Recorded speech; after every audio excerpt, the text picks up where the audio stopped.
If you've missed any of the earlier episodes of the Great Tastes series and want to see the shows and get all the recipes, go to greattastesmb.ca. Watch them when you want to watch them.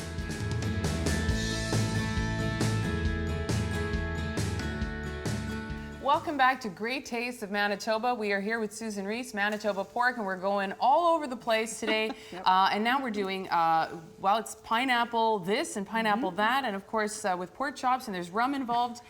Where do we start? Where do we go? Okay, well, we're going to start actually with our salsa, just so we can get that done and out of the way, and then work on our chops after that.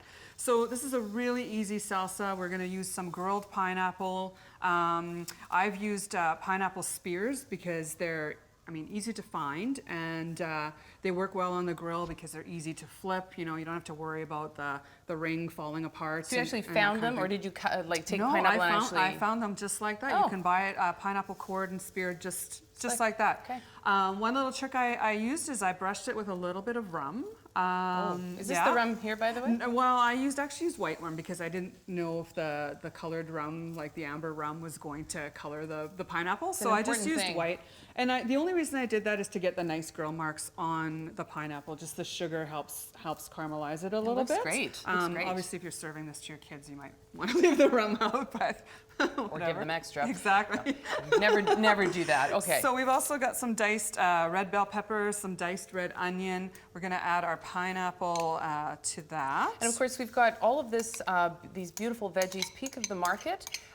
We've got green onions, we have the pepper, also the red pepper as well, and it's again fabulous, local.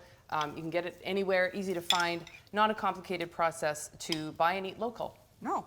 And you want to mix this up and then just add a little bit of lime juice. That's the only other thing that goes into this salsa. It gives it a lot of freshness.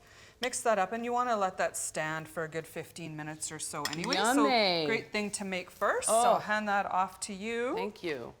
And then we'll just talk about our wonderful, nice, thick chops look here at these for a minute. chops. They're beautiful. They bring a tear to the eye. They're so amazing to look at. And they're nice and thick. You want to use about a 1-inch chop because you don't want to overcook, right? Hint of pink, again, as we said earlier. These are center cut pork chops, so they're going to be extra lean. They're going to cook really, really fast. So all we're going to do is actually season them with some sea salt. We would do that on both sides before we grill them. And I just had one question about the pork chops. Do you because my impulse would be to take that nice little bit of fat and take it off. Do you recommend doing that or leave it on? You know what? These are so nicely trimmed. You want a little bit of fat on there too, just to sort of baste the chops while they're cooking. And as you can see, the center is very lean and virtually no fat in that at all. So Perfect. a little bit of fat is good. good. Thing. Right? All right, bring it on. So we've got some on the grill already, and we're going to be basting those with our rum-flavored barbecue sauce. So I'm going to ask again, is that the rum? It is the rum. I was going to steal it earlier. I don't have time to do that now. Yeah. How did you get these beautiful grill marks on here, by the way? So the key thing is make sure your grill is nice and hot, obviously, because you really just want to sear them. And we're going to do that before we put the sauce on, because with all the sugar that's in the sauce and the rum and the pineapple juice that we're also going to add in, you don't want them to burn, right? Right. So we're basically put them on after about 90 seconds or so, give them a 90-degree turn. Okay. And that's how you get those nice grill marks. So again, we just add our rum and our pineapple juice. Just whisk that up. And whisk that up. And then I'm going to get you to baste them. Okay. So you want to make sure that the chops are nicely seared on both sides before you start basting with the sauce, because you don't want that sauce to burn on. Otherwise, you just end up kind of ruining them, actually.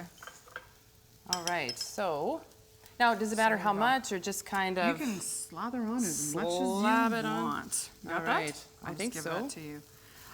The other thing too is you might want to sear the sides a little bit, so don't be afraid to do that either. And you're going to do that on both sides. Both sides. Just until they've got a nice color on them, turn them, do the other side. Okay. And then again, you don't want to overcook them, so I highly recommend using a meat thermometer. Meat thermometer. Absolute Gotta must have in the one. kitchen. Yeah. You're going to want to pull these chops at 155 degrees Fahrenheit. Okay. Okay. And then just tent them. Again, letting your meat rest is super important, just to get those juices to redistribute. You're going to want to eat it right away. You got to Yeah. take a little bit of a break. Okay, what are we going to sip on this international tour? We're going to find out with Ben Rush. He's going to be here in just a second on Great Taste of Manitoba. You're watching Great Tastes of Manitoba, brought to you in part by Manitoba Agriculture.